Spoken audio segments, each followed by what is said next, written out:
on a barbecue. He's not a villain. He's just really out there. And do you know why? It's because I love you, okay? And I think that you deserve it. And he's like, yeah, good, got it. That's what we're going to do. And then he's just like, fuck me in Paris. Yeah. Although I don't like banana ornaments, you know. That was really fucking fantastic. She has this foul candle. These are immigrants. I don't ask for too much ID, and I'm getting diddled. And it's like, that's a weird phrase. And then they start all screaming in Spanish. And he'd have to kind of walk around like really hunched over all the time, making like kind of huffy noises. Like that. Okay, but we got to do it while we're hopping. Yeah, that's how we got to do it. So then he says that his dad was a magician for the Tory Conservative Party. Hi everyone, and welcome back to the Sorry I Don't podcast. I'm here with Swanee. Hi. And Abby. Hello. And my name's Claude, and today we are going to be reviewing the film Truly, Madly, Deeply. Here on the Sorry I Don't podcast, we usually do films that are a bit ridiculous. Sometimes they're amazing, sometimes they're a bit of both. That's our kind of shtick. And Truly, Madly, Deeply kind of fits that rhetoric. It wasn't one of our choices. It was actually chosen by my lovely mum. It's one of her favourite films. Shout out to her family.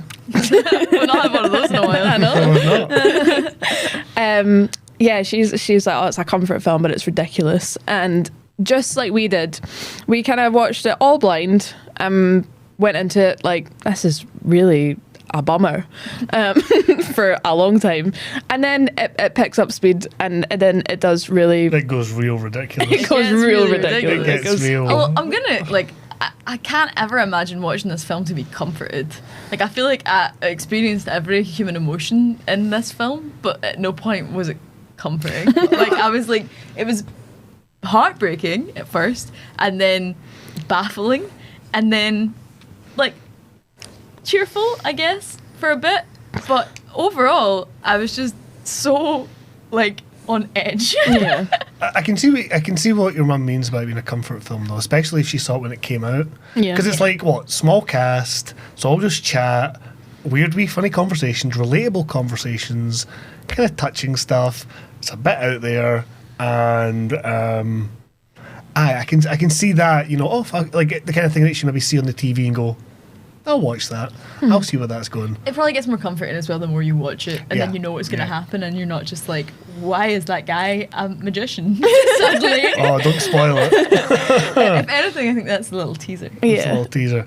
But This yeah, film was like total whiplash, because I feel like where the crux of the film usually is happens within like not even 10 minutes of the film starting. Yeah, which is in the therapist. Yeah, when she's in the therapist's office, it's like which we'll 4 get minutes into. in, isn't it? Yeah, and you're like, whoa, that's Where a are we lot. going? Where are we Yeah, going? what's going on now? But no, I'd heard the film. I'd heard of the film before, but I'd never really known anything about it. I think it's the title. I think there's also a band or Yeah, something there's a called. song or something. There's a song or something that's called "Truly, Madly, Deeply." So I was like vaguely aware of it. Like, you know, because it stars Alan Rickman. So as soon as you look into any Alan Rickman stuff, it always comes up, oh, he gained prominence through these roles. And it's always Die Hard, this film, and then Robin Hood's what really brought him something else as well. Love Actually. That was later. Harry Potter. Bet still test. Snape. Yeah, but he was already famous by then. I'm talking about in the 80s, 90s. Shut up, man. Anyway, on with our friends That's podcast. what I know him from. Love Actually and Harry Potter. I'm talking about okay? his early career.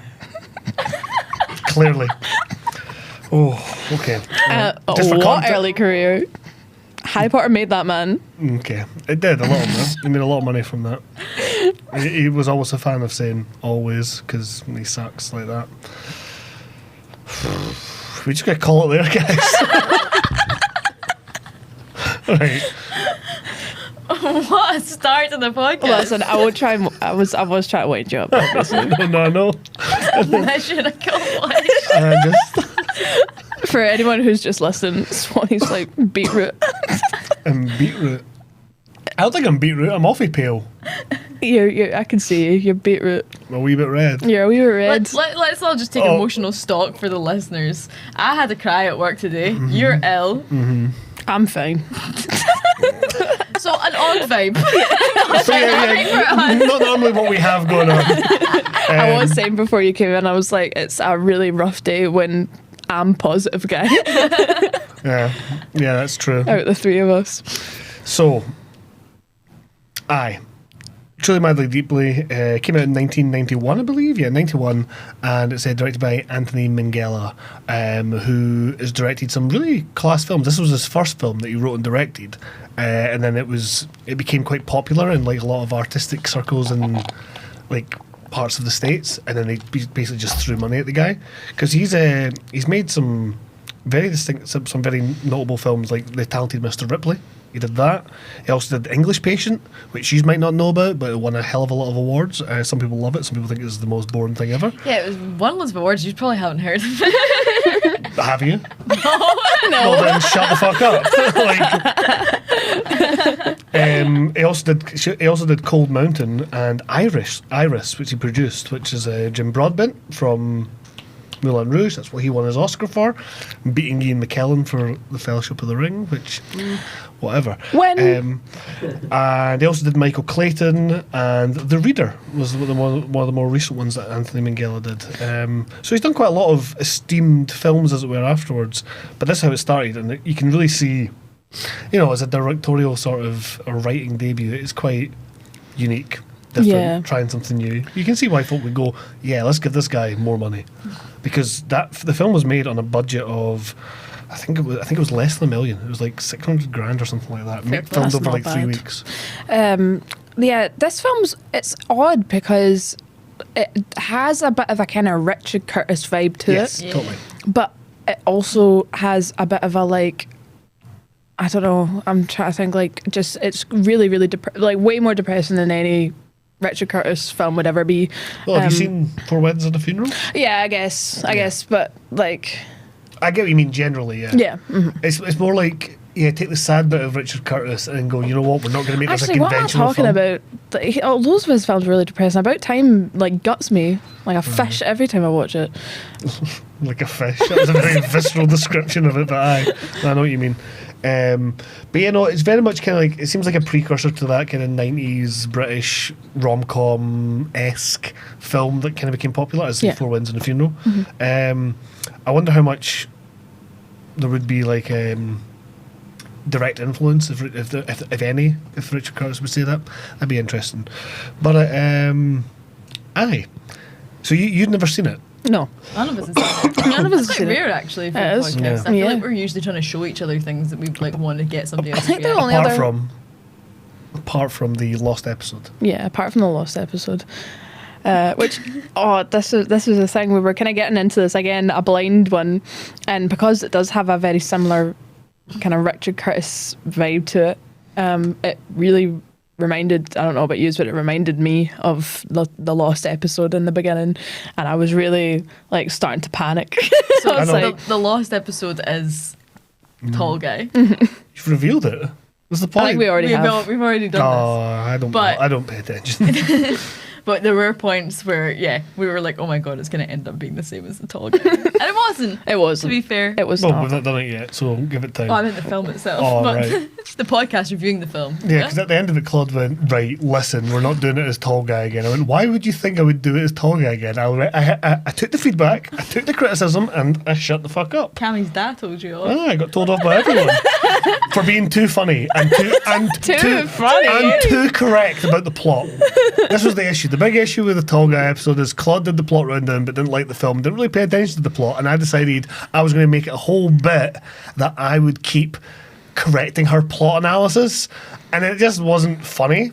So you weren't too funny. So you weren't, yeah. Yeah, but I thought it was funny, but it just wasn't hitting it right. I was too funny. Do you know what folk love when men just correct women over and over and over again, especially in media? People fucking go crazy for that shit. Hey, I agree. I'm just saying, I was being funnier than I should have been, and it didn't land as funny. So I wasn't being funny. You can split hairs there if you want. You can make that argument. And I came When with he such makes a a joke in the woods and nobody laughs, was it even funny?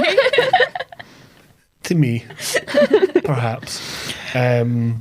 So, Truly Madly Deeply. Like you said, this film came out in 1991. It stars Juliet Stevenson Yep. and Alan Rickman, and there's a bunch of other folk in the cast. I don't think that anybody else in the cast really has done anything that I'd be like, oh. Bill Patterson, just that's the Scottish guy. All right. He's just been loads of stuff like Okay. Doctor Who, Outlander, Good Omens, Brassic. He's one of those guys that you see, you're like, oh, I recognise you. Don't know what from, but Yeah. he's a character actor in that sense. Right, okay.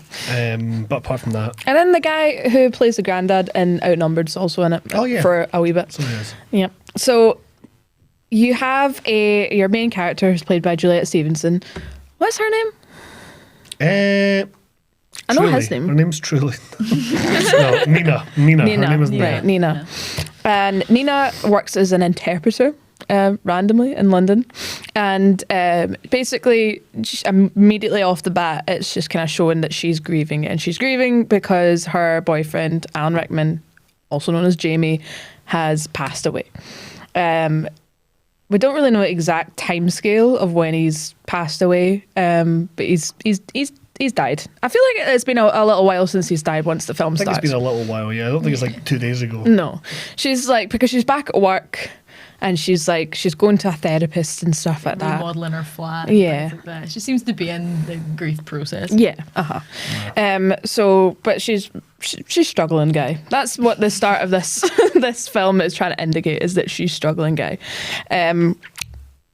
We meet a whole kind of cast of random characters at the beginning. The first 5 minutes of this Well, film, every single scene, you're introduced to like 2 new characters. Yeah, I think it's meant to be like these guys are like supporting her. Yeah. It's kind Yeah. of like her support network. It's kind of like It Takes a Village kind of vibe. Yeah. Like, Which is cute and very, every It's- single one of them has an insane accent. yeah, no one's got the same accent. Which, we are hanging out she's with got- interpreters, so it makes sense. So she's got a guy from work, a Scottish guy, who's like one of her colleagues, and her landlord is very overly involved, and he's bizarre.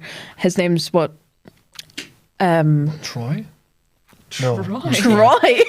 Titus. Titus. Yes. Titus. And then the guy who plays the granddad out of Outnumbered, he gets involved. Is he like Plumber? a plumber or something? He's a plumber. And they're all kind of in her flat, and they're all kind of, and like there's a sequence where she goes outside and she's hanging up her wash, and they're like, oh my god, she's so beautiful, and they're all just kind of staring at her, and it's very odd, and it kind of gives me the vibe at the beginning like they're all gonna kind of, I don't know, try and woo her. Yeah. They go away from that very quickly, but I was like, I just don't feel like we need all these guys hanging about. It's very I confusing. guess the idea is maybe like, she's so beautiful. I hope she gets better. I hope she gets over that, because she got so much going for her. Yeah. And it's just like, yeah, okay, but. But Mere plot. I'll get past all the kind of beginning, because the beginning is very sad. And Yeah, we also get a main thing I should point out that was very funny right away. For some reason, there's a big rat subplot in this. oh fuck, aye, and the Abby big rat. has. This is why can never be a comfort film for me. I have an intense phobia of like rats and mice. I don't love hamsters. Like anything that we. Do you know what I mean? Mm-hmm. Get the fuck away from me. Ugh. So she's doing up her flat, and it's like she's like painting it, and she's moving shit about, and like the pipes are bursting, and it's just a bit of a mess. It's a really lovely flat, and they keep being like, this place is a shithole. It's not a shithole. It's just not working very well. But Yeah. it's a nice It's flat. a nice flat. It's a very nice flat. It's a lovely flat. It's so funny. And then like you've got, because everyone's saying it, in Titus is coming in this. So he sounds like he's Italian, but This he's is the thing. apparently He sounds like Polish. Greek or Yeah, Italian. And He's like, he- my name is Titus. He's, And he's then, basically just Gino De Campo, just cutting about, like trying to fix her fucking stuff. but he says he's Polish. I know. It doesn't no, sound. No, he doesn't say that. at all She Polish. says he's Polish. No, he says he's Polish as well. He's like, oh, do you want this Polish soup I've made? Like, he makes them. Oh, broshk or something. Broshk, yeah. It's quite nice. I'm sure it is, but it doesn't sound like he's from Poland. No. It's bizarre. So she's cutting about trying to fix things, and there's a huge rat problem. Do you remember what Titus is? His suggestion for getting rid of the rats is? Was it not to dance? Yes, we dance! And then he starts dancing, and she's like, man, I'm sad. That's when I was getting real tall guy vibes from that film. I was like, is this Here we go. what this is going to be? Where's Rowan Atkinson? Bring him out. I'm not being punked. Oh, man, because he was so good in that film. Anyway, so there's a big rat issue. She's putting rat poison out and stuff like that. It becomes significant later. Not really, but it's there. Yeah.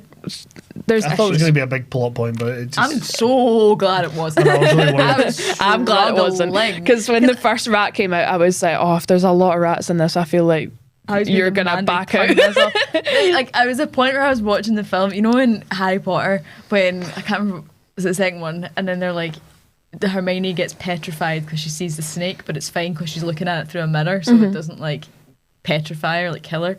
So I was kind of doing that, where I was like sitting in my wee chair and I was like watching the film through the reflection of the film in the window, because it was kind of blurring it a bit, so the rat thing wasn't freaking me out as much. So there was a good 5 minutes of this film where I was just like this, like watching it through the reflection in the window. So Abby would cast herself as Hermione, clearly. I would not. You said this last night when I was having a wee stressy meltdown. The prelude, if you will, to my work, right? So, what's the word for it?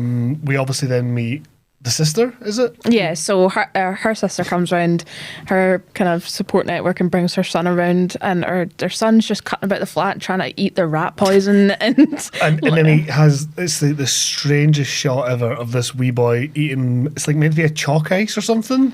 I think it's a Mars bar. Is that Mars? It's massive. But he's just like filleting this chocolate, and it's just like, what? And we focus on it. And we all looked at each other like, what the fuck are we watching? It feels out of place. It does feel out of place. And then it turns out, oh, actually, he was just filleting rat poison. What do you mean? And then we don't address that again. So her sister brings her son around, and they're just kind of hanging out. And then her sister's like, I know your boyfriend's been dead for like 3 weeks, so gonna get over it. Can I have his cello, please? He's a cello player. And she's obviously like, no, you cannot have my dead boyfriend's cello. Why would I give you that? And she's like, yeah, well, just get over it and give me the fucking cello. Like, not very sympathetic. Immediately, first 10 Why does minutes. she want the cello? For her son to play. Oh my God. Who's obviously a moron, because he's sitting on the ground fucking Sucking off rat poison. eating rat poison like it's fucking hundreds and thousands. It's not even that. It's just like when they're like, oh, don't eat the rat poison. He's just like, why not? Yeah. And they're like, He's oh, like, This isn't like a himself wee boy as well. This isn't No. like a toddler. Yeah. He looks about 9. Yeah. Like way too old to be sitting eating rat poison. Yeah, and he's literally saying, oh, he's impossible. You fed him rat poison. They didn't feed him rat poison. They do. That's the whole thing. He's not just, like, that first scene is her feeding him the rat poison. No, it's not. Yeah, it is. Watch it. Okay. It is. They're like the thing that he's eating in the really suggestive way is getting fed to him by one of the women. Which is a Mars It's bar. a Mars bar. But I thought that was the rat poison. No. Why would that- no. So he eats his chocolate bar, and then there's little dishes of purple crystals by the door. In little See that white stuff? trays. That's the rat poison. Not the thing shaped like a chocolate bar. Why would rat poison be hidden in a Mars bar?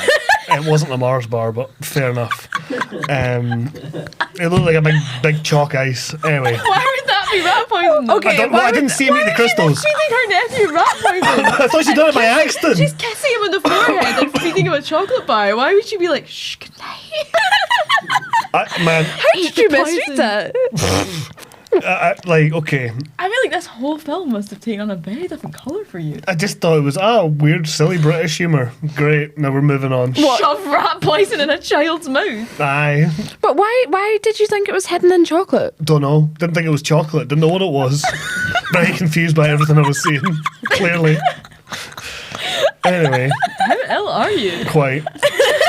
Aye. So, not good. No, the kid just wanders up to clearly a rat trap and just starts like, Sorry. Taking mouthfuls of rat poison. Maybe She's she like, tried- spit it out. After that, the sister leaves, and she's like, obviously devastated. She's crying over this cello. And then she's like, I'm going to go over to so she plays the piano. So she goes over to the piano and she's like playing the piano. And then there's like a kind of silhouette that appears behind her. Before this, by the way, she's had a big sob fest to her therapist. Oh, it was a really good scene. that It was a great a scene. great performance. It was great. It was really, really good. We should just say right off the bat, Juliet Stevenson, she's great. she's excellent. She's great because that's what Yeah. Anthony Minghella wrote the script for her. Because he was like, she's a really good actress. She's always doing classical roles, and he was like, she's really good at doing that, really good at drama. But in my opinion, Anthony Minghella, he was saying that she's got this really fun, silly side that she doesn't get to explore enough with the work that she gets given. So he's like, screw it, I'm going to write a whole script for you, and it's going to be really sad, dark, heavy, but it's also going to be really silly, funny, and you can be a bit quirky, and you can sit, and she plays the piano in real life, so it's all this stuff. So yeah, she absolutely nails it. It's like a kind of a starring vehicle for her. Yeah, great. Yeah. What were you going to say? That totally makes sense how this film ended up like this. If you were like, this actress can do really dark, sad stuff and also be fun and silly, Yeah. but not ever at the same time. Yeah. So And she, that's this film. so she goes to her piano, she's playing the piano, and then a silhouette appears behind her, and then it turns out, oh my God, Jamie's back. He's still dead, but he's a ghost, right? And she's obviously over the moon. She's overjoyed. She can like feel him and like talk to him and stuff like that. It's not like Sex them. yep. It's not like a whole kind of Twilight like imagining Edwards as a like Apparition. yes type of thing. He's actually there. So she's obviously buzzing. She can't believe it. And yeah, they're like, oh great, this is fantastic. We can just keep going out like nothing happened. Brilliant. It's so funny though, that scene when he comes back, it's like it just really sets up his character in such a funny way, because it's like, oh my God, this beautiful moment where, like, you know, beyond death, love will find a way to rekindle, and it's the music that they shared together, amazing. Then literally within 5 minutes, Alan Rickman has negged her like 5 fucking times. He's like, oh, by the way, your flat's bogging, it's fucking freezing in here, you never shut the door, and I guess you can kiss me. It's like, man, like, what is happening? I know he comes back from the dead and she's like, can I kiss you? And he's like, Yeah. if you want. Okay. Sure. And then he starts going on about, oh yeah, I still attend party political meetings. And you're like, man, go back to the grave. Jesus Christ. So they have a very kind of sweet moment where they're like chatting on the stairs, and they're like, oh yeah, you can't believe this is his class and stuff like that. And she's looking at him and she's like sobbing, and like there's fucking snot coming out of her nose and stuff like that. And he's just actually looking at her like she's like, I don't know, shit. He's like, Just looking at her like bit much. someone, It's not that deep. someone's pissing his seat. He's just like, oh, yeah, nice to see you. Like, man, you died. I know. I know, I was like slagging it off and you're like, this is exactly the kind of thing you love. Absolutely. But then the thing that interrupts this, if you remember this, suddenly at midnight, it must be at midnight or something like that. Really The late. landlord. Yeah, the landlord, Titus, Our shows up. Polish Italian landlord, Titus, shows up in the middle of the night. Literally in the middle of the night, midnight, 2 o'clock in the morning, and they've obviously just been hanging out and chatting and having a like great shagging time. and stuff, having a great time. And he just shows up and he has bought her tickets to Paris, like plane tickets to Paris, and it's just like, hi, it's 2 a.m. Do you want to go to Paris with me? And Have she's sex for a week. Yeah, and have sex for a week. Literally, it's like, here's the clear plan. We're going to go to Paris for a week, and we're going to be in love and have sex for a week.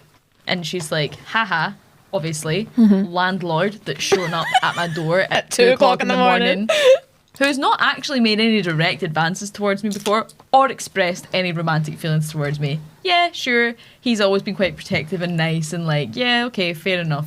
But he just shows up, knock, knock, doesn't even say, I have feelings for you, I love you, I think you're really beautiful first. He leads with, it's almost like he panicked. He Yeah. panicked and he was thinking about the fact he was going to ask her to Paris. yeah. And he panicked and he did that first. And he was like, I want to have sex with you in Paris for a week. Why? Good question. I love you. I love you. Yeah. It reminds that, me. man. It reminds me so much of one of our pals, Rachel. A while ago, we were going to. This was when we were going to Addisay together, right? And she was working in McDonald's at the time, and she had a shift. So she was like, "I can't stay the whole week," and I got a shift, and it was like beautiful weather, July. We're at a caravan, we're on the beach, and I was like, "Fuck the fucking McDonald's shift, just phone in sick. And she was like, no, it's too scary. And I was like, no, listen, this is what you're going to do. You're going to phone up. You're going to say, hey, look, I'm so sorry. I won't be able to make it in today. I had a barbecue on the weekend and I've got food poisoning from it. So I'm being sick and I'm shitting myself and I won't be able to make it into work. I'm so sorry. I remember helping you orchestrate this. Yes, for her. right. Very, very easy. And then she was like, right. And I was like, you got it? She's like, got it. Cool. Repeated it back a couple of times. Excellent. Picks up the phone. Phones the guy. He's like, hello, McDonald's. She's like, I had a barbecue. And he's like, what? And she's like, yeah, I had a barbecue. And he was like, are you not coming in? She's like, no.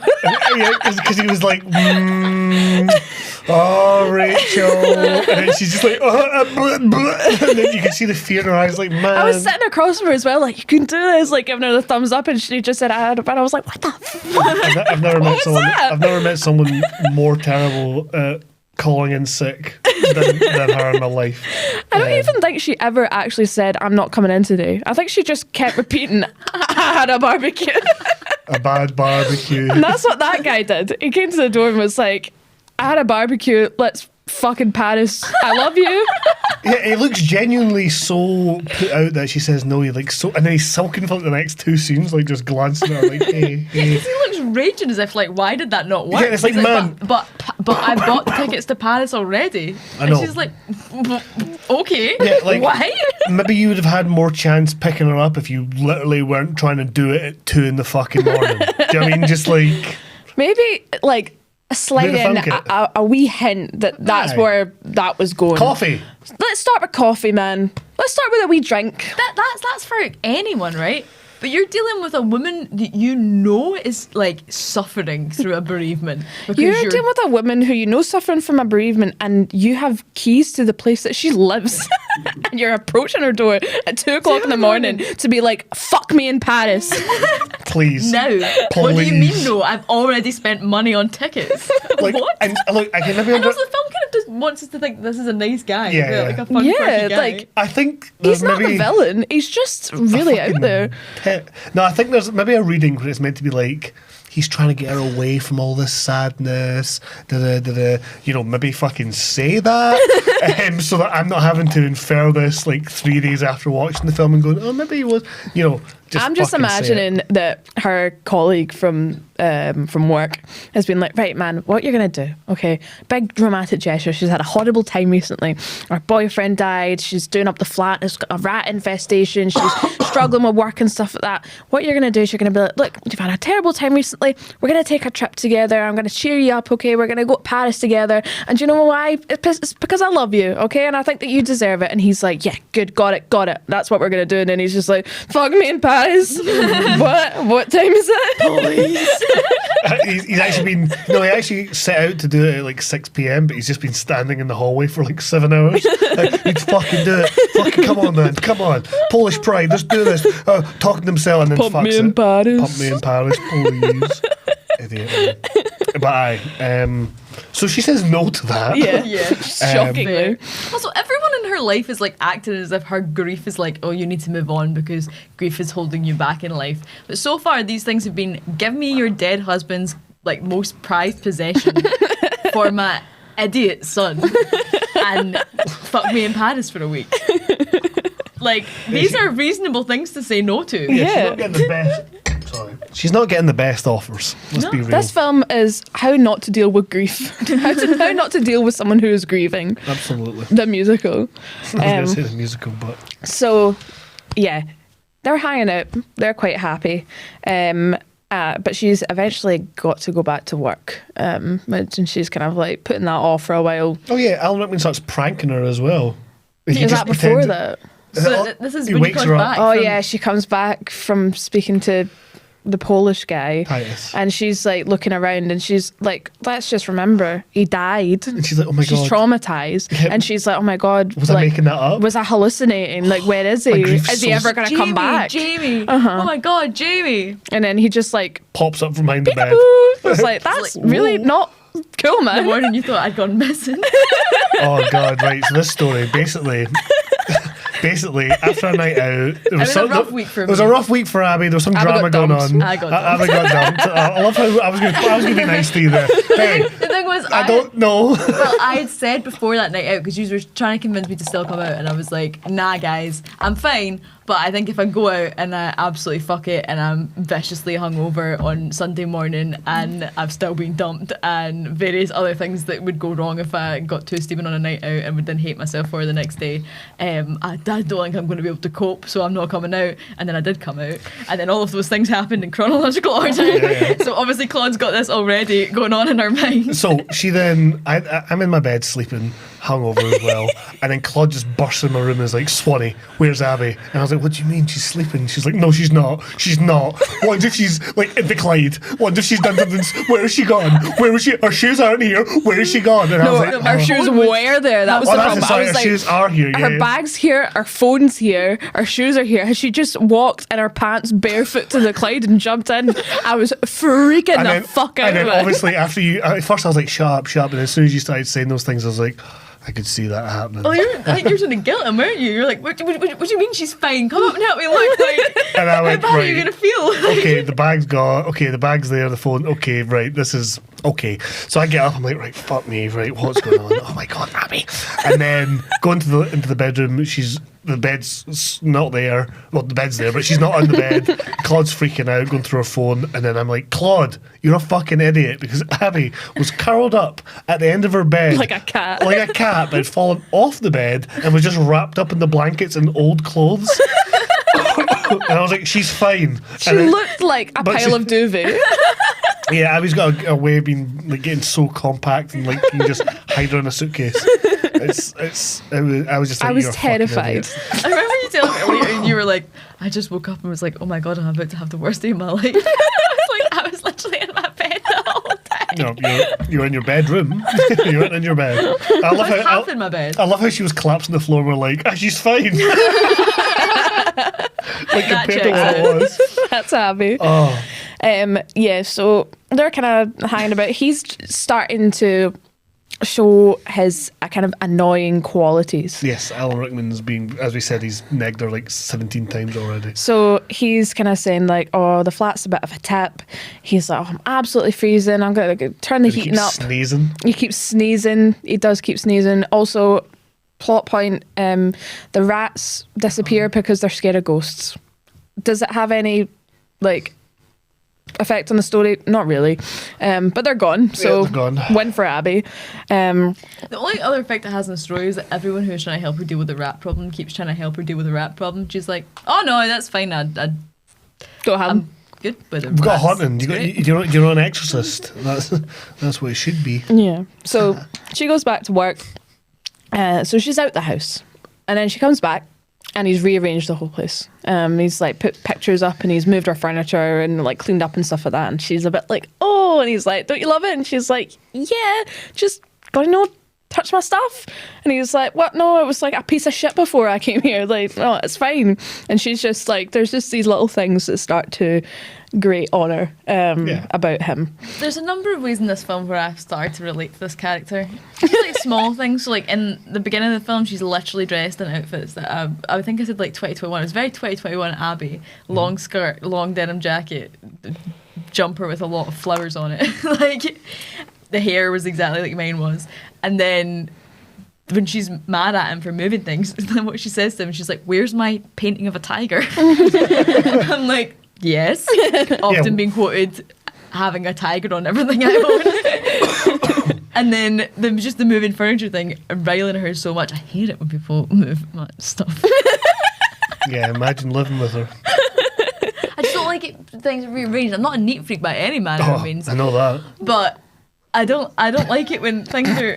I'm not even going to argue with you. That was a fair And comment. you couldn't say it about me either. But although I don't like banana ornaments, you know.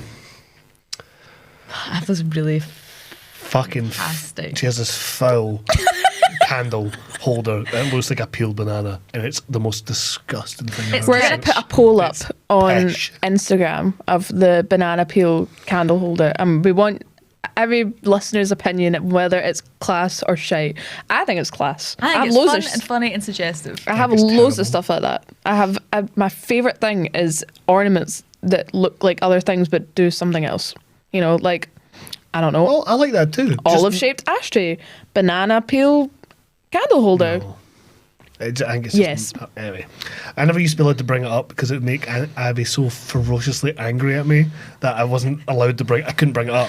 So It's now just I feel like things have settled down a You bit. own loads of little figurines of things Yes. that look like cocks, and so you're allowed to have them You have out and about. this thing For- called the Worm of Fest.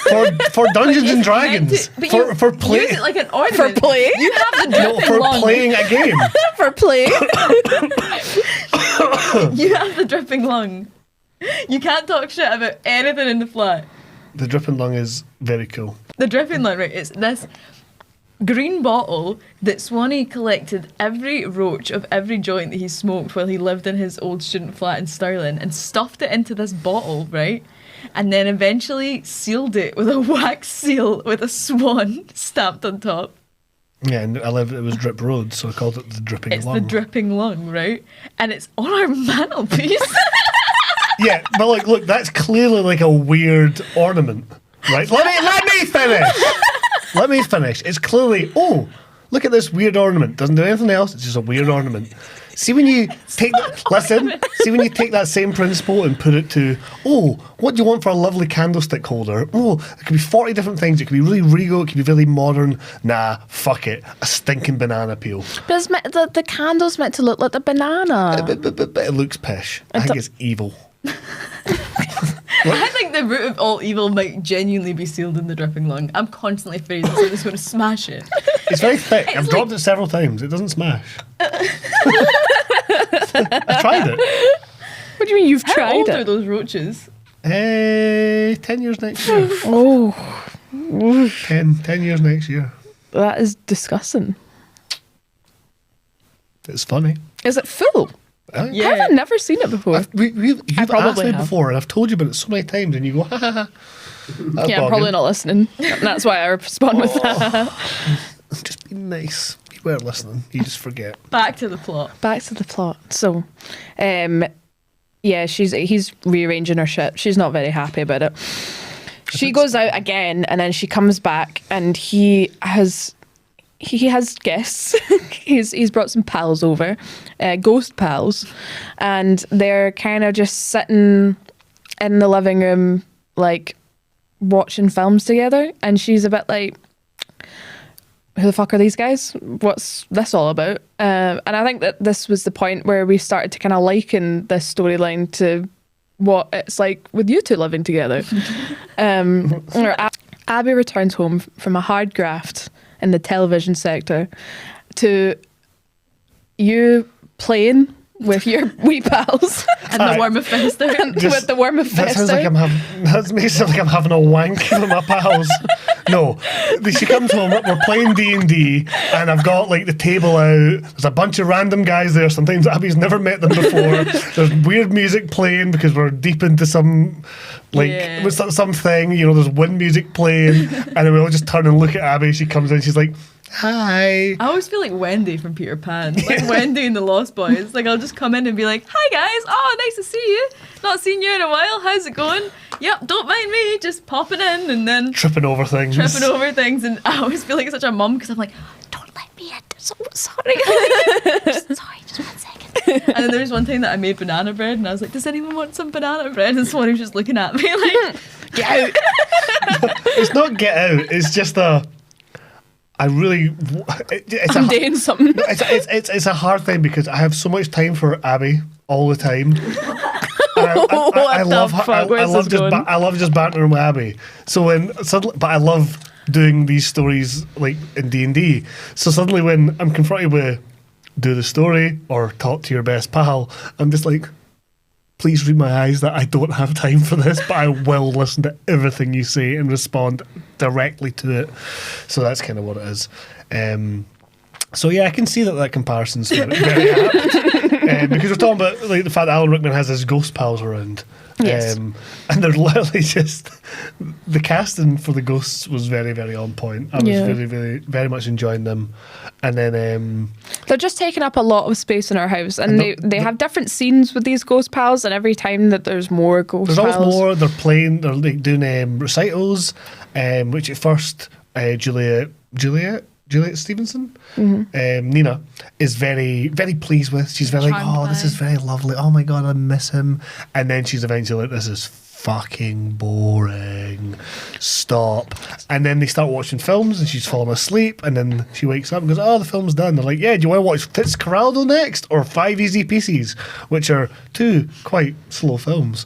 Often being quoted. Often being quoted. Suggesting. I shouted out Fitzcarraldo and then they picked it as well, and I felt, yay! Oh, I'm like the ghosts.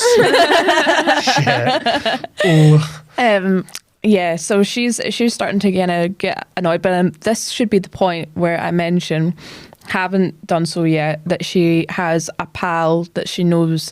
I think it's a student she has through the interpreting service. Yes. Yeah. I don't know her name, but she's a Spanish woman Yeah. who is pregnant. pregnant, Yeah. right? So she's been cutting about in the park with her. Yes, it's kind of been fed in as part of her return to Yeah. her job. You know, she's clearly close to someone. So at some point, she just seems to be fed up with Jamie, and she's like, "I need to get out of the house." So she goes for lunch, And this is the infamous. and this is where you might think so far, okay, this is it's a film, and this is where it became something else for all of us. quickly. Because basically, So because quickly. basically, for context, we were halfway through the film at this point. We paused it. I think we maybe got some water, whatever. Had a cigarette, and I was like, right, okay. And then we were kind of like, just like, how are we feeling about this? Do you feel we can talk about this a lot? And we were like, yeah, we'll see where it goes. And I think me and you, Chloe, were a bit like, maybe this is fine. This is good to watch, but maybe I don't know if we can talk about it. There's nothing too outrageous yet, given the plot that we were set up. Yeah, And then this scene happens. We watched it like 3 times. Yeah, 'cause we just were- couldn't believe our eyes. it was incredible. So Yeah, so I'll break it down. You want to break it down? I'll break it down. So Please do. she is at this cafe with her Spanish friend who's pregnant, and one of the waiters is also Spanish and is her friend, right? So he comes over and they're just chatting, and he pulls out a blood pressure machine because he's a doctor in Spain. Is that? Yeah, he used to be a doctor in Spain. Right. And then she's... And she's like, Well, the Spanish woman's scared of doctors. yeah, she doesn't Or want going to the hospital? She doesn't want to go and to a doctor that she's not familiar with, so she's going to this guy. But he's on shift. He's working as a waiter. Pulls out his blood pressure machine and starts doing her blood pressure at the table. Then his boss. Before just so the other thing to note as well that was roguish before that even starts is that like they have a wee kind of like knowing smile, and Nina's like, oh, I've never even asked you who's the father of your baby, is it this guy? And then she's like, no, I don't know, probably some guy from Glastonbury, it doesn't matter, I own the baby. Oh, yeah, that was the phrase. And then...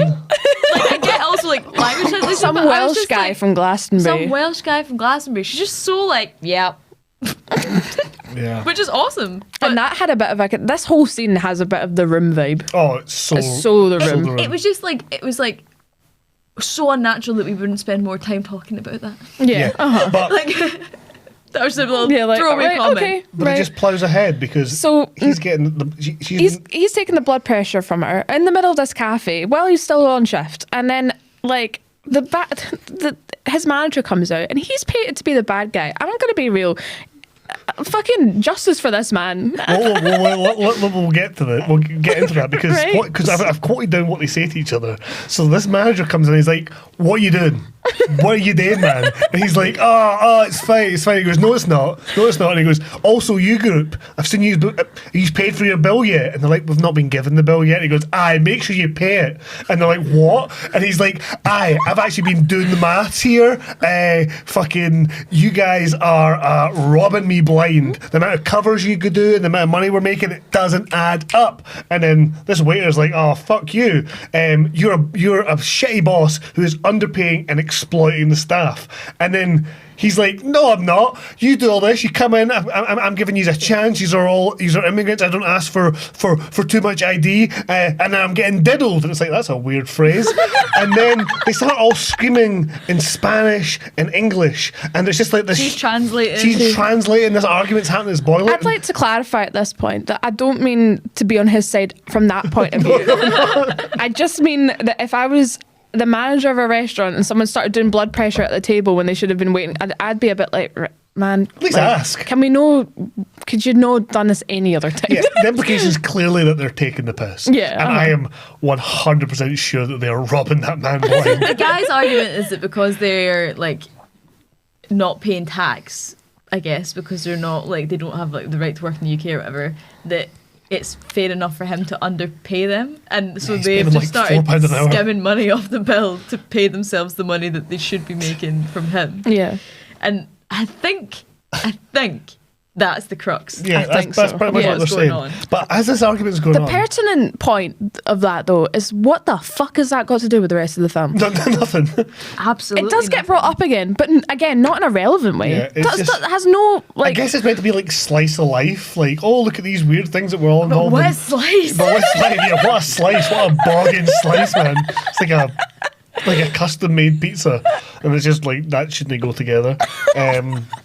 But yeah, the key thing as well is during that whole sequence, as this is ramping up, and we were all just looking at each other like, what the fuck is happening? About 40 things are happening It's at once. a long scene as well. It's a long scene. Very long scene. It escalates so quickly. Like, we keep cutting to this weird guy with like this lank, like greasy black hair, just sitting watching all of this very calmly. I was like, who's he? Who's he? And I remember making a joke like, is he about to like just pull out a gun and just gun the place now? What's going on? He's as well. It's the way that they film it. It's not like he's very obviously like supposed to be, you know, the kind of middle of the scene guy. Like there's other kind of chorus members in the background, so you're like, yeah, this is just random guy watching altercation, you know, and he doesn't look like a main character, you know, he looks like a random guy who would watch an altercation from the side. He looks like an extra, and then all of a sudden, whilst they're having this argument, he stands up in the middle of it, and everyone kind of looks at him,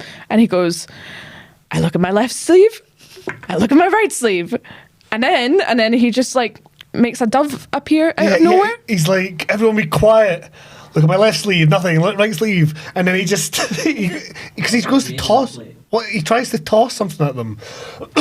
It's like a napkin or something. Yeah, he's like trying to dispel all this. It's a book. It's a book. He goes, yes, it has to be this book. It has to be Russian literature only. And he throws the book and a fucking pigeon comes out. And then he just goes, I'll take a free coffee, basically. And we were just like, what the fuck is happening? And then that resolves the scene ends. That resolves the scene. Yeah, everybody just kind of looks at each other and smiles, and they go, yeah. He goes, no, we're fine. They laugh at each other and he goes, anything to help. The fuck. If I was that manager, I'd be shutting down for the day. I just love like, the idea that this guy is only good at magic, and whenever he sees an injustice or an emergency happening, he's like, how can I apply my one skill to be useful in this situation? Like, you know, like in a restaurant, if somebody has a heart attack and they're like, is there a doctor in here? Do you think this guy still just stands up and is like, no, but a diversion? Like, what? Unbelievable, So man. this guy has kind of shown up, and you're like, is he because we've been introduced to quite a few like random characters who've kind of shown up for a couple of scenes, so you're like, yeah, he seems like one of these kind of thought guys. He was never coming back. Yeah, no. I genuinely was like, we repeated it 3 times and I was like, yep, he's gone. That's brilliant. That's amazing. He looks like the kind of guy who would just show up for one scene as well. This guy is not giving main character in a film vibes. No, he's not giving like love interest energy. No, It's not like, at all. Because that's what he is. He Yeah. becomes the love interest. Yes, of this film. It's insane. Oh. So before that, obviously this all gets resolved. They're all quite happy. We have a few more sequences where she's going home and getting pissed off at Alan Rickman for just being annoying. Just because she's in the bath and he just shows up like, bah! You're like, man. And then but then you have told me. I've maybe had like, because our bathroom's just how often do I'm like, oh, I'm gonna have a relaxing bath? It's maybe happened like twice in the entire time that I've lived in the flat, and I feel like both times you've been like, Abby, Yeah. can I come in? You're like, I'm in the bath. I'm like, I don't care. I need to use the bathroom. So The film, though, you should point out before, just before we even see Alan Rickman again, they do confirm that this guy is going to be in the film more, because after that sequence ends, the cafe sequence, we then see them just walking, giggling away like, that was so silly. We just scammed the man and a magician saved us. And then we see this magician getting into his shitty car and like, waves to them and chats to them. And the reason I point this out is because I suddenly realised, oh, he's going to be in this. Oh, he's a love interest. She was like, oh no. And I just went, wait. And then Alan Rickman popped up in the bath scene. And I was like, is this film just becoming the prankster versus the magician? Is that what we're getting to? Is that what the Truly Madly Deeply is all about? Ridiculous. Excuse me. So, you've had this sequence, the bath sequence. She's just having a bath, and he kind of just pops up and starts annoying her. He's been moving about even more of her stuff. More ghosts keep popping up. He's like, oh, it's fucking freezing, and he's making it really hot. Every night, he keeps putting like hundreds of blankets on the bed, so she's pure roasting, and then he keeps sneezing and just being disgusting, basically. It's just been minging. It's just been bogging. At this point, I was starting to be like, is this Revelation? Because I was just like, this could go anywhere. I was like, is this film just going to be about two shit magicians gaslighting this woman into falling in love with him? Like, he's not actually dead. This guy's actually his pal, and they've got a rivalry going on. I was like, what the fuck? Like, the implied narrative that was going on in my head was like, I hope we do this. Very problematic if we do, but very funny at the same time. It's not what happens. No, Alan Rickman is dead. Yes. And then that gets revealed at this point as well, roughly, that he died of a sore throat. Was it a sore throat? I thought it was a sore knee. No, it's something about dying of a sore throat, and then he said, she said something about, you didn't like that, and he's like, I think it's a general anaesthetic that I didn't like. So I don't know whether maybe the implication is that he, had a reaction to anaesthetics. Maybe he was supposed to get tonsils out and then died. I'll go into this later. So, I've had this whole sequence of him being annoying, and then, remind me again, they do meet again, this new lanky, limp, bogging hair guy. It doesn't really matter. They end up planning to do it. They meet again. The guy from the cafe, the magician guy, meets our main character on the bus, and they have a chat about what they both do. So she's like, oh, I'm an interpreter, and he's like, oh, I'm a psychologist. What the fuck? Like, a psychologist who's also a magician? Like, I know that doesn't sound like something that's completely, like, out there, but, like, if you saw this guy and you just, like, noticed these two scenes in consecutive, like, you would be like, what the fuck is this film doing just now? And I got really worried at this scene because he's clearly out on a day trip with special needs people. Like, he works with people with, like, Down syndrome, etc. And I was like, oh no, this is 1991. This film's already gone a bit wild. Are we about to get some really bad, like really ableist jokes? I was like, oh my god. I'm glad it didn't go there. Thank fucking god. And that's maybe on me for just assuming the worst of British films in the early 90s, but Jesus. Even British attitudes towards Love Britain and stuff like that. That was later than that. And it's just, So it didn't go down that route. But he ends up writing his number on her hand, and they end up planning a date. She's still got her ghost boyfriend in the house, by the way.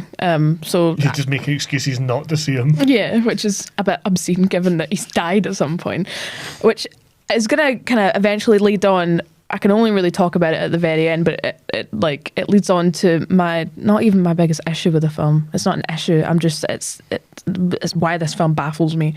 But I'll talk about it at the end. So they go on a date, and they meet at a river. I guess it must be the Thames. It's the Thames, and she's basically like, I'm not actually comfortable with this. Yeah, Listen, she's I'm like, go. Because she's not told him that she's got like a ghost boyfriend in the house, obviously, and she's not even told him that she's like bereaved or anything. But she's like, look, this is probably not the best time for this. See you later. And he's like, no, we're here now. But this is the thing. He's not like, oh, right, well, listen, no, let's give this a chance. He's not like kind of soft and sweet about it.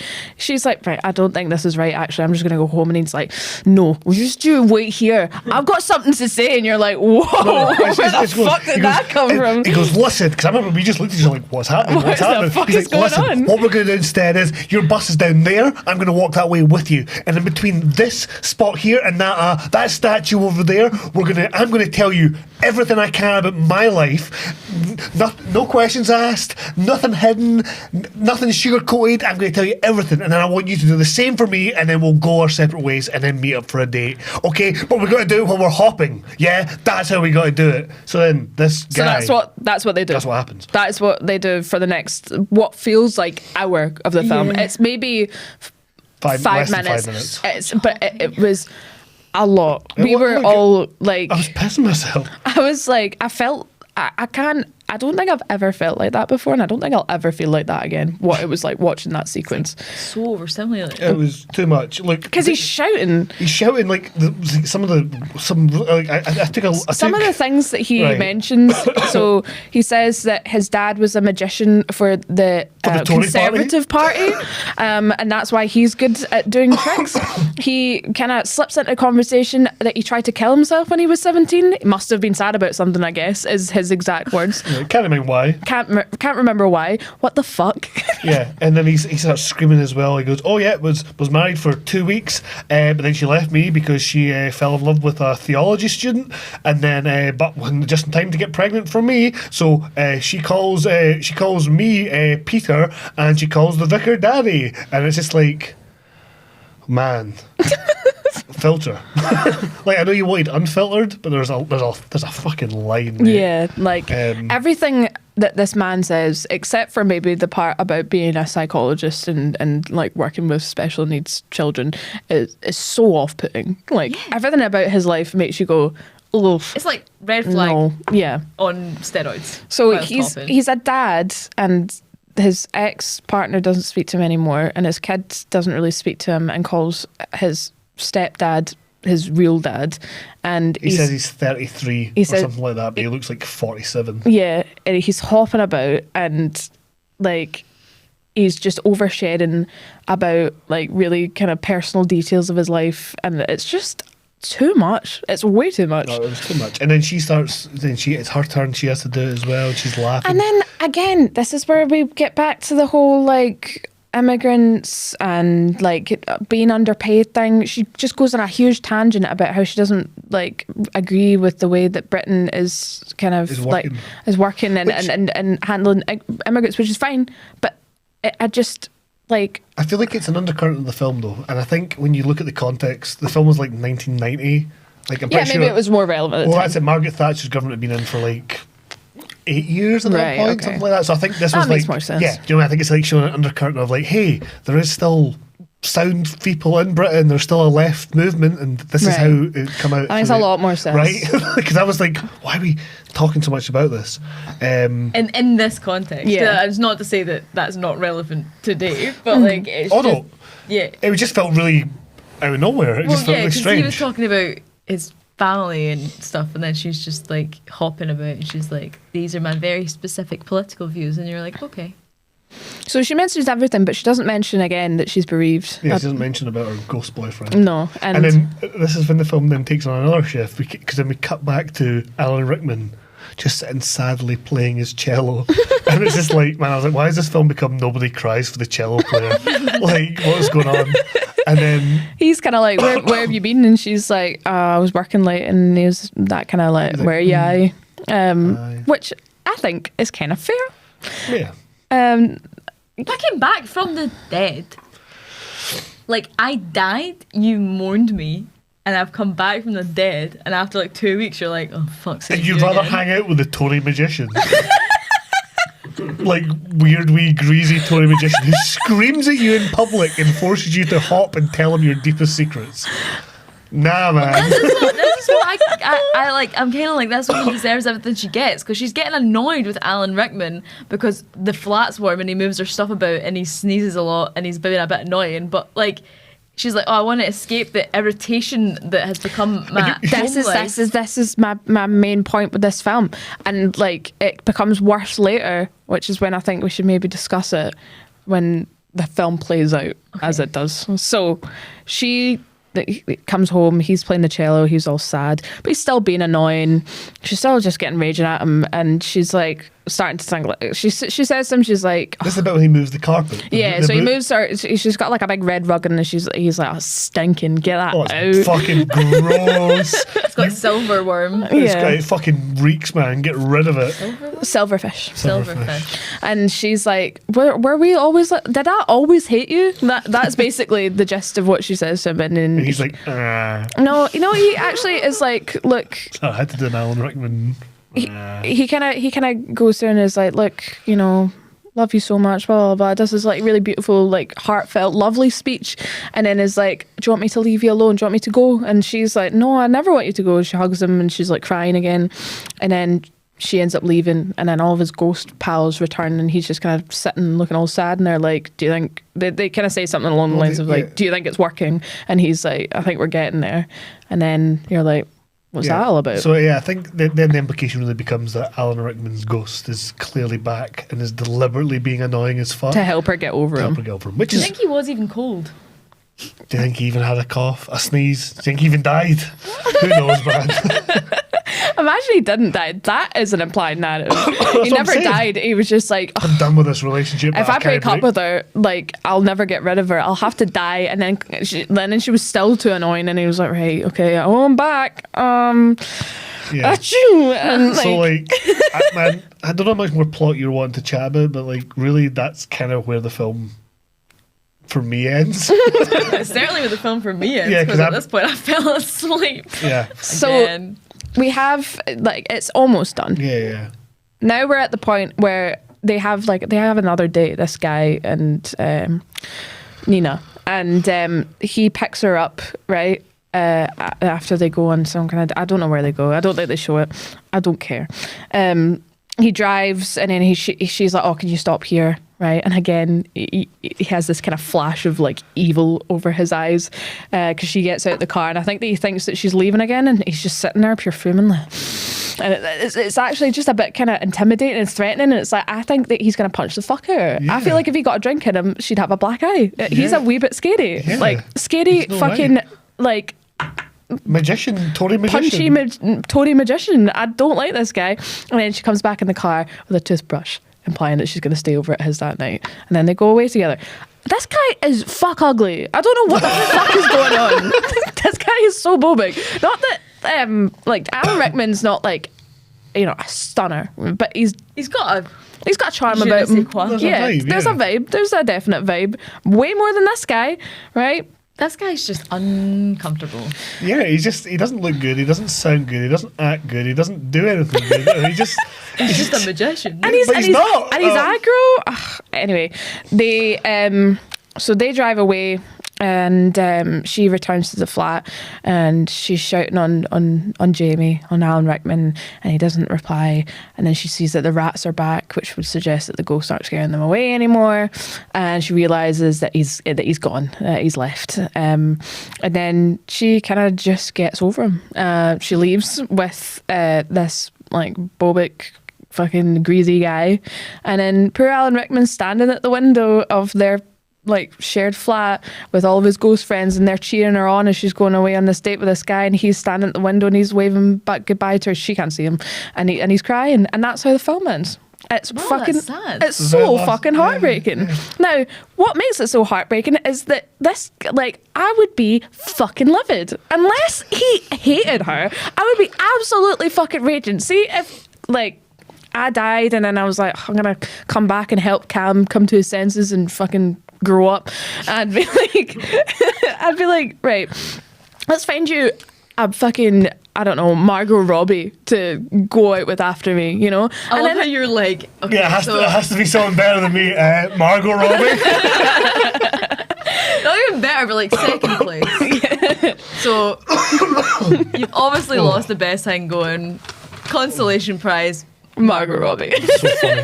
So funny. If I was like, right, let's do this, you know, and I was going around, I was being as annoying as possible, and then he picked someone who was like more annoying, more loud, more overstimulating, more aggressive, and just ugly as fuck, I'd be like, Hold what? on. We need a word. What the fuck is going Listen, on? cards on the table. I'm trying to get you someone better. I've maybe done it too much because you've gone to this fucking monster. Listen, mate. It's kind of like my angel story. Remember my angel story that I told you about? I think you've told it on this podcast before. Not even to get. I'm not even going to do the whole story again. But there was just. I was describing how much I disliked this random person that we knew at uni. And basically, the whole point of it was, I was like, but they're like, why? I was like, look, I'm going to give you a little analogy. Here's the analogy. Say suddenly you're at some lecture or something at uni, or you just finished an assignment, and as soon as you say something or do something, suddenly this guy comes to you. This guy, thing. Yeah, you do a good thing, right? And suddenly this guy, who I don't really like, comes in and he goes, hey man, you did it. And I'm like, whoa. He goes, you did it, man. Whatever you just did there, I've now been fully given you permission. I was watching you for a while. Man, I'm actually an angel. Here's my halo.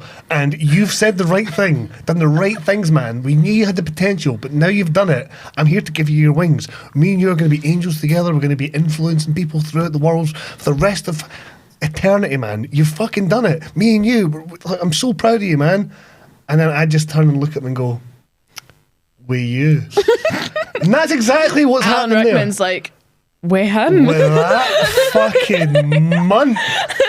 That's not okay to say, but funny. I would be so angry. I'd be so raging. I'd be like, what the fuck? Like, No wonder he's crying. let's just, like you were trying to say earlier, let's just put it into comparison. Let's have Alan Rickman first. He likes the flat a bit too warm. He sneezes.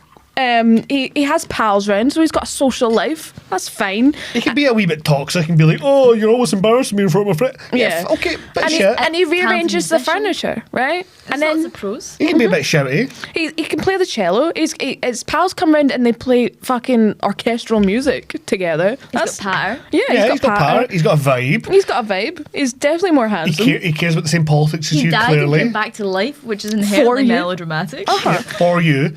Then let's look at Bobek's side. He hops. He is like a dad whose kid doesn't want to see him anymore. He like made her do that in public. He gets outrageously angry at her for no reason. He's a magician. He carries live pigeons around with him. His Yeah. dad's a Tory. His dad's a Tory.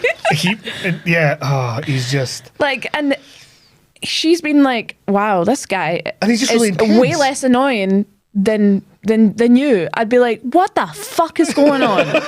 I'd be like, wait a What minute. is happening right now? I'd be like, were we always like this? What the fuck are you talking about? Like, did you... Like... Have I damaged you so much that this is the guy you're going to? Jesus, it makes... If I was Alan Rickman, I'd be like, man, maybe she wasn't the love of my life. Maybe she's just got terrible taste. Am I shite? I'd really start to be like, am I fuck this? I think at the end, like, it's supposed to be this heartfelt moment of him being like, oh, I've done it. She's moving on. Sad tear. But I think he's just greeting because he's like, what? Yeah, How much better would this film be if that guy had any attractive qualities? Oh, yeah, amazingly better. It would be like... Should've been Hugh Grant. It probably would have... No, look, young Hugh It's so Grant. difficult to look at Hugh Grant without knowing Knowing what? he's just a dick, isn't he? He's a wee bit shite. Yeah. Like, I think that if he had been like a really kind of lovely, cool, beautiful, like sweet guy, Like I would have probably... Colin Firth. Oh, Colin Firth would have been Yeah, nice. Colin Firth would have been great. Especially at that Firth would've time been period. good. That was right Yeah. around the time he was doing Pride and Prejudice. So he'd have been Oh, that like... would have been great. Right, but again, money. Yeah, He'd have been the whole budget. Yeah, but like if it had been fucking Colin Firth, I think I'd have been like actually gutturally sobbing at the end of that. Like that would have ruined me. Yeah. But no, this guy, I just came away from like, oh, what? They're like, Colin what? Firth would even get away with the magician stick. He would even get away with the magician shtick. Like, Yeah, Oh, because yeah. he Really play it off as really, I know this isn't lame, but listen, Yeah, I've really uh-huh. tried hard at it. I don't think I feel like earnest. Colin. Yeah. He's very earnest. Colin Firth can do no wrong. This guy, Apart from Love Actually. check the register, man. I don't trust this guy. register. Check the register. Check the convicts. Fucking, does he have... Oh, I can't even think of just so frustrated. Like, I checked the police reports. Can we get a composite sketch of this guy sent to the police, Man, please? you make such a good point. Fucking this Bible film, John. See, like, I think if it'd been a different guy, like, not just the actor, I'm not just like bagging on the actor, I'm talking about the whole character makeup.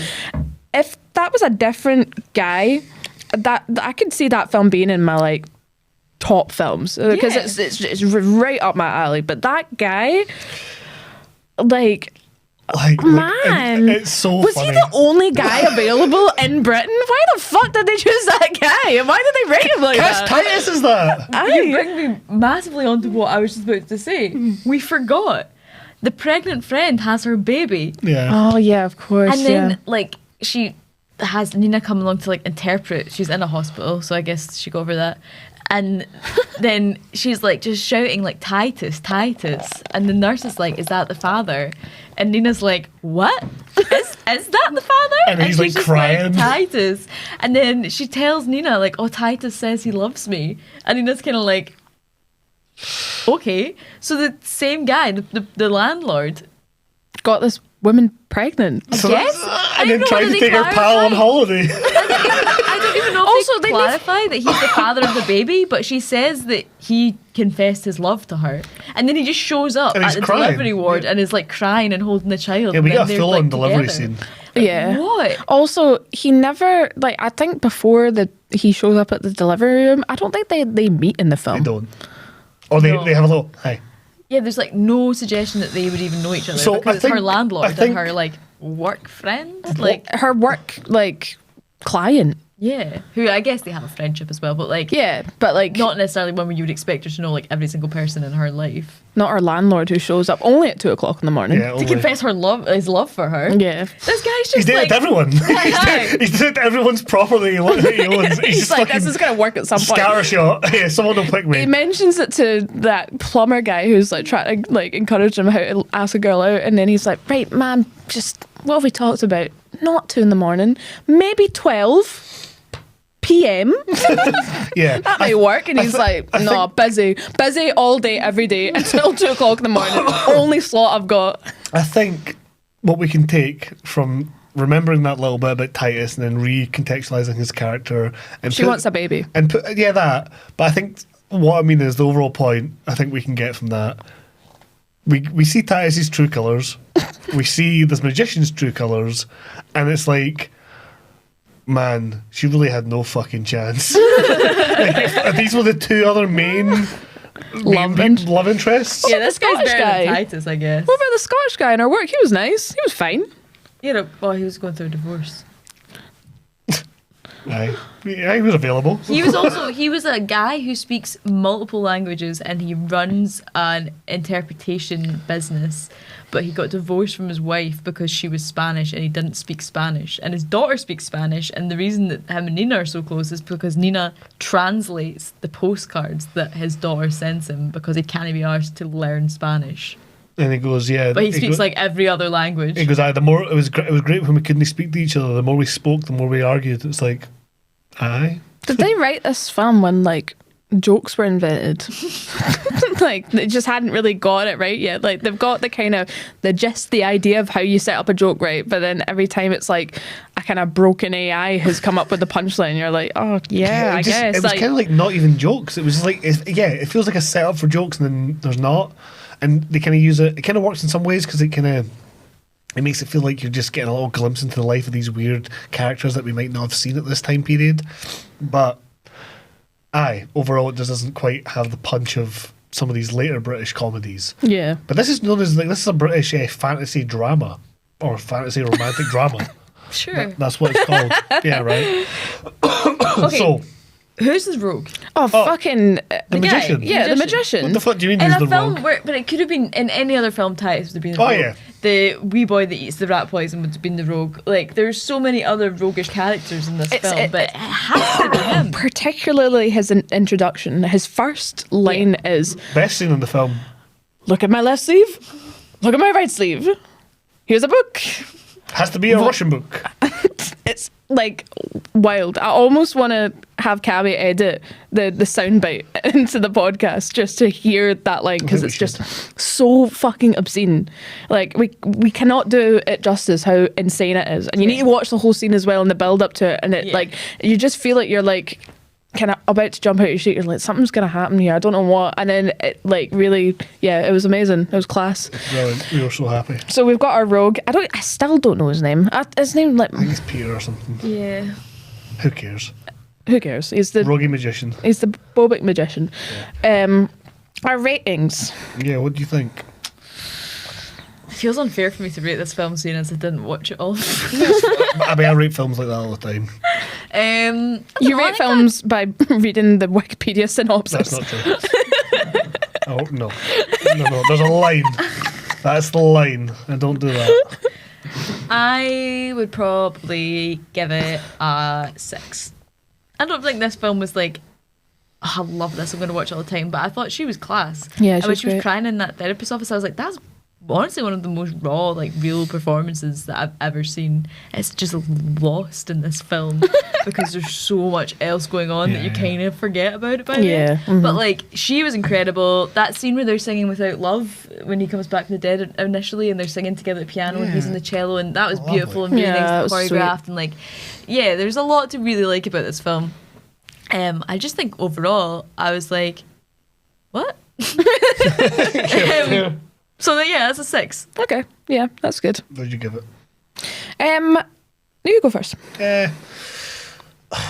So, this word for it. I liked it. Didn't love it. Didn't like it that much. And the more I think about it, the less I kind of like it, because, okay, I was absolutely losing my mind over this magician and all this, and I thought, oh, that's brilliant, what a brilliant thing. But then, you look at it in the rest of the context, we're so right when we say if it was any other actor, the ending would work so much more. Mm-hmm. So then part of me's like, well, then does the unintentional hilarity of that work against the film? Because sometimes it works with the film, and I think in this situation, having talked about it again, thought about it, I think it does actually harm the film a little bit. But other things, like in terms of other things I actually do like, I think the script is pretty solid. Like the interactions between the characters is as weird and banal as it is. I quite like that. I think it works quite well. And then we found out that it won the BAFTA for Best Screenplay that year. I looked up what it was against, and I think the only other... I forgot what it was. The only other major thing it was... like everything else it was up against, because like the British films, they all the BAFTAs, they always usually award fuck this. Found it. Right, can we cut somewhere? Somehow. Well, you decide where we cut, because you'll need to jump back in. This film won. So this film won the BAFTA for Best Screenplay. And I was like, okay, first when we talked about this, we were like, how? And I was like, I kind of see why, because it's kind of unique. It's kind of doing something different, and it is all about little characters in Britain and all those things going on. And I looked up what it was against, and the things that it was up against, The Fisher King and Thelma and Louise. So I was a little bit like, would I have it beat Thelma and Louise? Again, they sometimes award British films over them, so I can see why it got that. Her performance is great. Alan Rickman is pretty good. The ghosts are quite funny. Probably a 6 out of 10 as well. Okay, there we go. All three of us. I'm a 6 as well. 6 out of 10. I think, like, I think that I'll enjoy it more on a second watch, knowing what's coming and what to be excited about. But I would like to see a version of this film with like a charming second love interest. Yeah. Like that would be good, but not a modern one. No, because they'd fuck it, and Lily James would be in it, and it would just be awful. But in the modern one, Paul Mescal would be the better love interest. Possibly. So, what do you think? Casting it now, who do you think would be a good cast, and then who would be a cast that you would hear about, you'd be like, oh no. James Corden. Is it? can't just keep saying that every time. James Corden is the magician. What's his face? What's the guy? He was in Marriage Story with Scarlett Johansson. He would be Alan Rickman. Adam Driver. Adam Driver. Driver would Yeah, be he'd Alan be great. Rickman. Yeah, Yeah, yeah. he'd be good at that. He would be good. I agree with that. Who would be Juliet Stevenson's character then?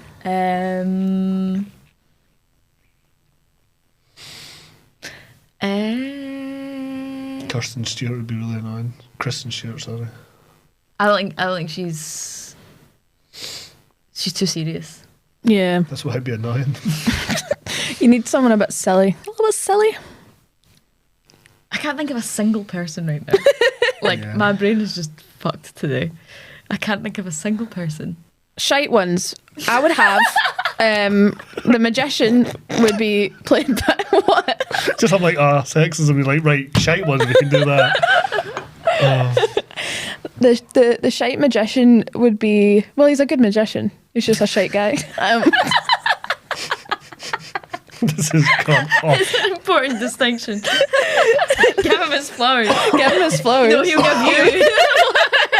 That's such a shite joke. That's good. No, that's good. I liked it. The shite magician would be played by Mr. Bean, for sure. Oh. And then, That'd be so funny. and I'd be so angry about it. And then Barry Keoghan. Barry Keoghan. Oh my god, Barry yeah. Keoghan is the shite magician. Yeah. Nah, that'd annoy me even more. That's what we're talking about, the shite cast. Oh, yeah. And he'd have to kind of walk around like really hunched over all the time, making like kind of huffy noises like that. He annoys me. He looks like he could do that. He Yeah. should do that. He looks like the kind of Mostly guy he who does should that do in his that. spare time. He acts like it anyway.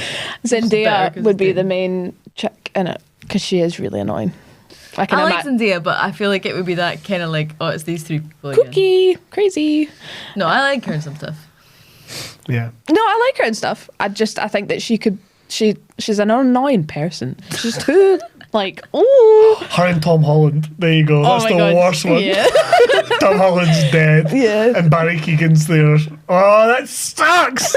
That'd be so bad. It'd be such a terrible film. We should review it. Oh, fuck me. Bye. So, yeah, brilliant. We're at the end. So thank you so much for listening to another episode of the Sorry I Don't podcast. And next time we're going to be reviewing Empire Records, Yes. which is one of Abby's choices. Yeah. So excited about that, buzzing. I wasn't meant to be cheeky. I just sound like that. That's a shame. So thank you so much for listening, and we'll see you next time. Speak soon. Bye. Bye. Speak soon. Was that an email?